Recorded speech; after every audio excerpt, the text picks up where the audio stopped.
So I'm going to transition now to our first featured artist. So we're really lucky. We invited Dr. Chip Thomas to be a guest here on this program, and he wasn't able to be with us live, but he very generously shared his artwork with us and also shared a written statement that I'm going to read.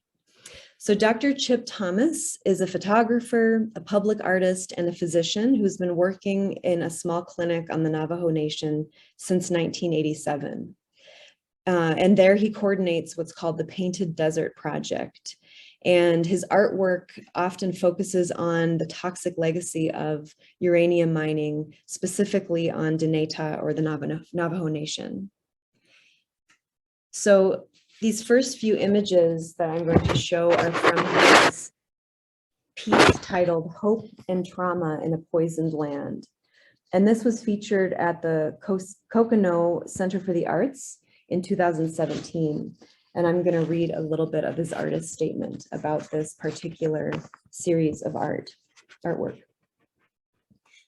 Chip writes, while many people may be aware of the invaluable contribution of the Diné code talkers during World War II, few are cognizant of the contribution of Diné uranium miners towards the end of World War II and during the Cold War.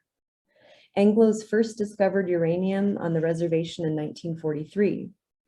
Diné miners worked over 500 mines on the reservation until uranium prices dropped in the mid-1980s.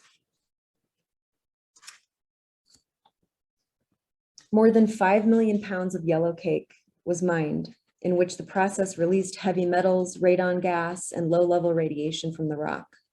By 1950, the Public Health Service knew radiation levels at the mines exceeded levels considered safe, but did nothing to warn the miners for more than 2 years.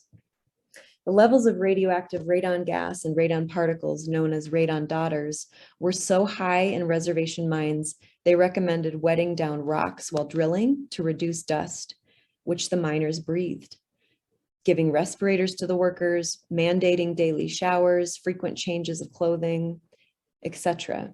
Sadly, the recommendations were ignored, and the Public Health Service was complicit. This is similar to the attitude of the Public Health Service towards Southern African American men in the Tuskegee syphilis study from 1932 to 1972 to determine the natural course of syphilis in the human body, even after the discovery of penicillin in 1928. The Public Health Service decided in 1954 to allow natural events to unfold in the mines and the miners' lungs without explaining the hazards involved. As a physician, Dr.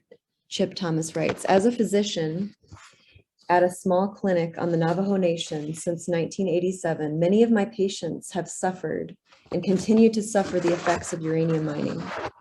I asked a coworker whose father worked as a uranium miner in the mid-60s and who died of uranium-related cancer if she'd share with me any memorabilia she had of her father from that period. She shared with me stories of her dad and provided photographs from that period. Her mother died of a uranium-related cancer, and she has an older brother presently suffering from a uranium-related cancer.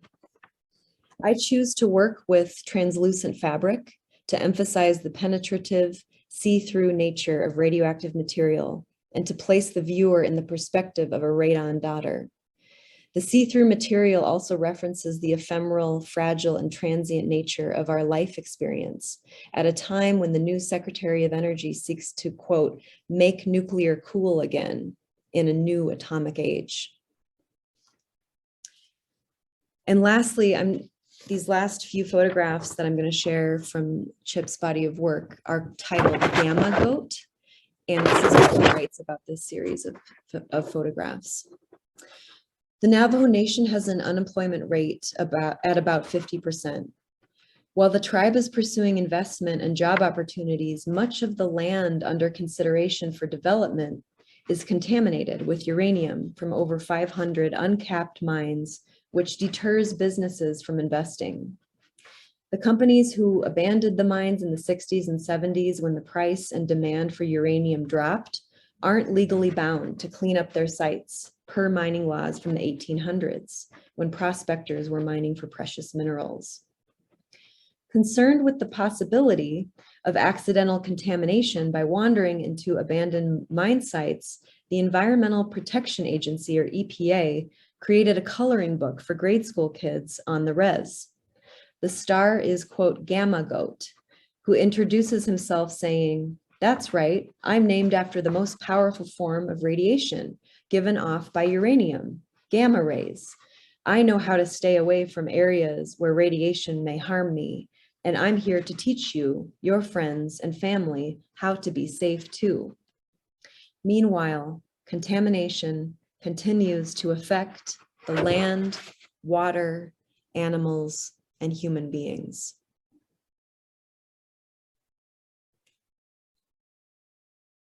And lastly,